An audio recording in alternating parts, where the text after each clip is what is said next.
pessoal, tudo bem? Meu nome é Nilson, eu sou o técnico responsável pelo Museu de Anatomia Humana, professor Alfonso Bovério. Nós vamos iniciar agora uma visita virtual a este museu. O Museu Professor Alfonso Bovério fica aqui na USP, no ICB, no Instituto de Ciências Biomédicas.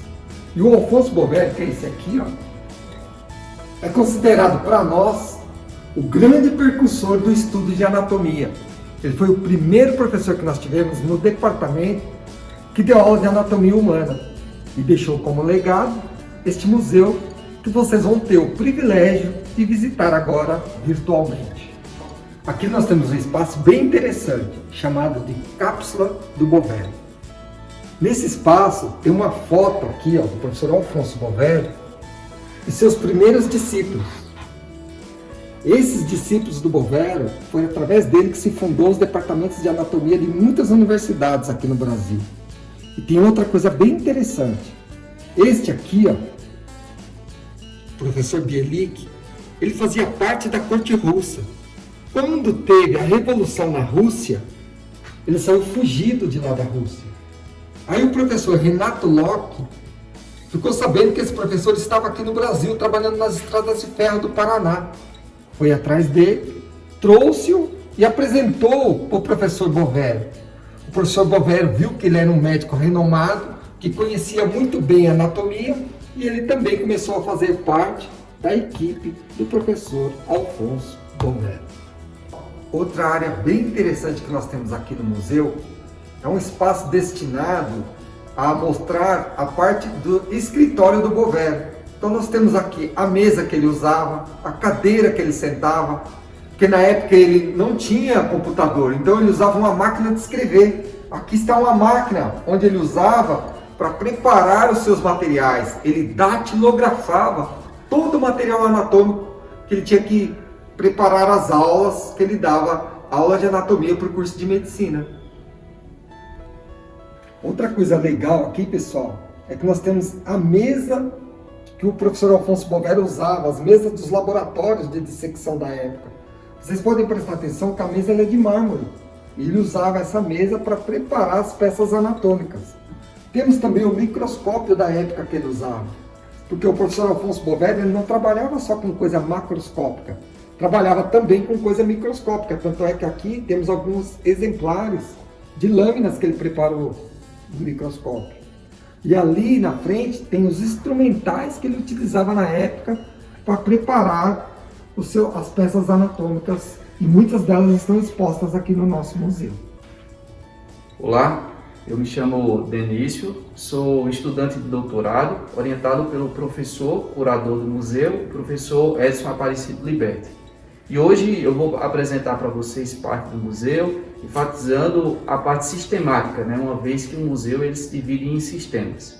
Então, para começar, antes de apresentar os sistemas propriamente ditos, eu apresento para vocês as técnicas, uma vez que essas técnicas elas servem de base para a montagem do museu. E logo que várias dessas peças aqui presentes, elas surgiram a partir da utilização dessas técnicas. Então, essas são as técnicas especiais. Podem ser vistos nesse espaço diversos órgãos. Então aqui tem o fígado, aqui tem o pulmão, aqui tem o coração, parte do sistema digestório, lá parte do sistema respiratório, uma traqueia, e cada uma dessas peças passou por um procedimento diferente. Então, como pode ser visto aqui, esse fígado, ele passou por um processo chamado de corrosão. A priori, se introduziu junto aos vasos desse órgão uma espécie de látex, e depois esse órgão foi colocado junto a uma solução ácida, corroendo assim, deixando só o molde da sua estrutura. Essa mesma técnica foi utilizada para a produção dessa mão, onde tem os vasos, mais precisamente as artérias da mão, para esse rim, para esse coração e também para esse pulmão. Nesse outro lado aqui, nós temos a utilização de uma outra técnica, que essa técnica ela dá transparência à peça anatômica. E essa técnica é chamada de diafanização, que pode ser feita com diversos produtos, Saindo desse espaço e agora, de fato, apresentando a parte sistêmica do museu, a nossa exposição ela inicia com o sistema nervoso central. por ser considerado, de uma certa forma, o sistema mais importante, né? Sendo ele o responsável pelo controle de todo o nosso corpo. Nesse espaço, nós temos vários tipos de dissecações e, exatamente aqui nesse ponto, existe uma técnica que não foi apresentada ali, é a técnica chamada de coloração de Mulligan, onde se coloca, né, esse pedaço de encéfalo junto a uma solução, e essa solução ela é capaz de colorir apenas a parte cinzenta do sistema nervoso central, né? Então está aqui, essa é a coloração de Mulligan. Seguindo, temos aqui o sistema nervoso periférico, né? Uma vez que pertence a uma divisão do sistema nervoso periférico. E nesse espaço, né, foi se aplicado outras técnicas anatômicas, como a técnica de congelamento, e se produziu, né, diversas estruturas, né, aqui apresentadas. E junto a esse espaço ainda, correspondente ao sistema nervoso periférico, é possível observar os menores ossos do nosso corpo, que são chamados de ossículos, e eles ficam dentro do ouvido, logo chamado de ossículos do ouvido. Então aqui, né, é uma orelha ampliada, esse é o modelo, e aqui se tem uma estrutura, né, na realidade a parte do ouvido onde esses ossos eles se localizam. Depois de secado, esses ossos eles foram retirados e expostos aqui em cima. Então é possível ver o estribo, a bigorna e o martelo, né, que são esses três ossos que formam, né, os ossículos do ouvido. Nessa outra parte, nós temos o sistema muscular. E esse espaço em especial, ele mostra os diferentes formatos de músculos que nós temos no corpo, né? Uma vez que esse sistema muscular ele pode ser classificado de acordo também com o seu formato. Então aqui existem diversos músculos, né, com formato diferente, que recebem, né, uma classificação diferenciada. Seguindo, né, pelo nosso museu, é possível ter acesso ao sistema esquelético. O sistema esquelético, inicialmente, ele é apresentado junto a algumas técnicas que diz respeito à preparação desses ossos.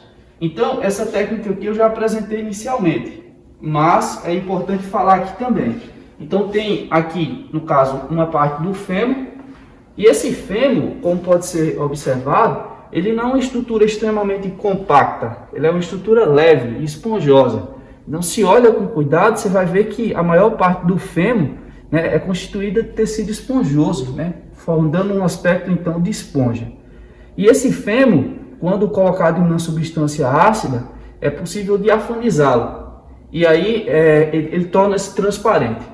E esse mesmo processo de diafanização foi feito em uma vértebra lombar. Então aqui, ó, é possível observar, né, de uma certa forma, a vértebra lombar transparente. E toda a sua distribuição, né, da parte óssea. E essa mesma técnica foi aplicada também a uma parte da mandíbula e assim por diante. Continuando ainda no sistema esquelético, nós observamos aqui o desenvolvimento, né, do sistema esquelético. Uma vez que, quando jovem, o indivíduo ele apresenta uma maior quantidade de ossos. E esses ossos, com o passar do tempo, eles tendem a se fundir, formando um osso apenas. Então aqui, ó, é possível ver uma pelve, e essa pelve ela é formada por diversos ossos, né? E à medida que esse indivíduo envelhece, esses ossos eles acabam fundindo, né, e formando uma peça única. Então, aqui é possível ver o ilho, o isco lá atrás e o pubis aqui na frente, eles separados. Isso aqui é um indivíduo jovem. No entanto, no indivíduo adulto ele vai se juntar, formando uma peça única. Um outro exemplo também é esse externo, que é esse osso que se localiza à frente do peito. Nessa parte aqui de desenvolvimento, no indivíduo jovem, ele é separado, né, formado por diversos ossos, né, diversos pequenos ossos. E depois ele se junta, formando uma peça óssea única. Tá? Ainda falando sobre o sistema esquelético, eu apresento aqui os ossos desarticulados, ou seja, eles soltos, né? Então, esse é um crânio. O crânio ele é formado por aproximadamente 22 ossos. E nesse caso, esses ossos eles foram separados. Então, se eu for contar aqui, vai dar mais ou menos essa quantidade de 22 ossos. E essa técnica ela é chamada de técnica de explosão. Uma vez que você coloca junto ao maior forame, a maior abertura, né, forame do crânio, chamado de forame magro, algum grão que tem a capacidade de inchar, e depois coloca água junto a esse grão, e esse grão ele vai expandir, e à medida que ele se expande, ele acaba soltando esses ossos. Então essa é uma técnica interessante utilizada aqui, para assim, né, ter acesso aos ossos do crânio desarticulado. Então aqui ele foi desarticulado, aqui também foi desarticulado, só que deixou separado, né, não houve uma montagem dele. Mas nós temos, né, essa divisão de ossos do crânio. Nessa outra parte do museu, ainda sob o sistema esquelético, nós temos a coluna vertebral, aqui embaixo, e a coluna vertebral desmontada, né, formada então assim por vértebras, né, como pode ser visto aqui nessa parte. Então aqui nós temos as vértebras cervicais, aqui as vértebras torácicas, né, dando uma sequência. Logo em seguida, torácicas, e aí ela segue aqui para baixo, e logo em seguida nós temos as vértebras lombares, né, que vem logo após a torácica, e aqui embaixo o restante, né, da coluna vertebral, constituída pelo sacro e pelo cóccix. Então está aqui toda. E nesse caso aqui, nós temos uma outra coluna vertebral, só que essa coluna ela apresenta um desvio, né, que não é um desvio comum da coluna, uma pessoa que apresenta uma grande lordose associada a um desvio lateral, no caso uma escoliose. Então essa é uma coluna totalmente atípica. Continuando ainda pelo museu, né, no caso apresentando agora um sistema que apresenta a função, né, a sua principal função, unir uma peça óssea a outra, que no caso é o sistema articular.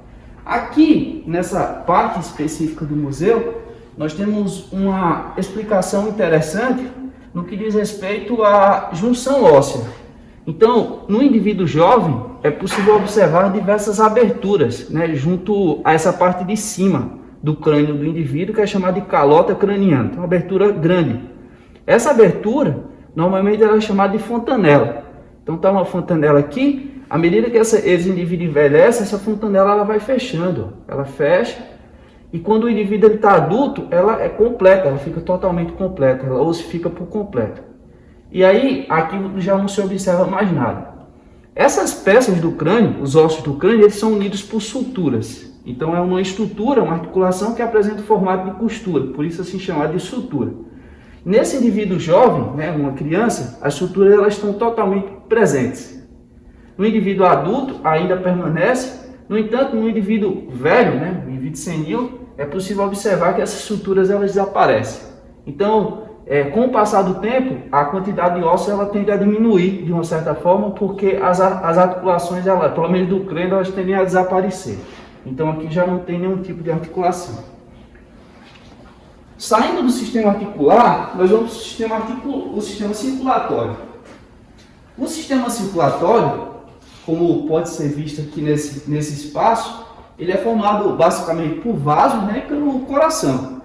Aqui, nesse espaço em especial, eu queria mostrar para vocês um coração do indivíduo normal, que apresenta um coração, né, no tamanho normal, e um indivíduo que apresenta uma patologia chamada de doença de Chagas, né, popularmente chamada. Então, existe uma diferença muito grande no que diz respeito ao tamanho do coração, né?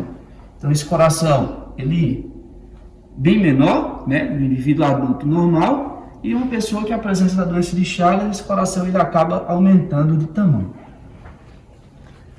Saindo do sistema circulatório, a gente vai para um outro, que algumas vezes é até junto, né, apresentado junto ao sistema circulatório, que é o sistema respiratório.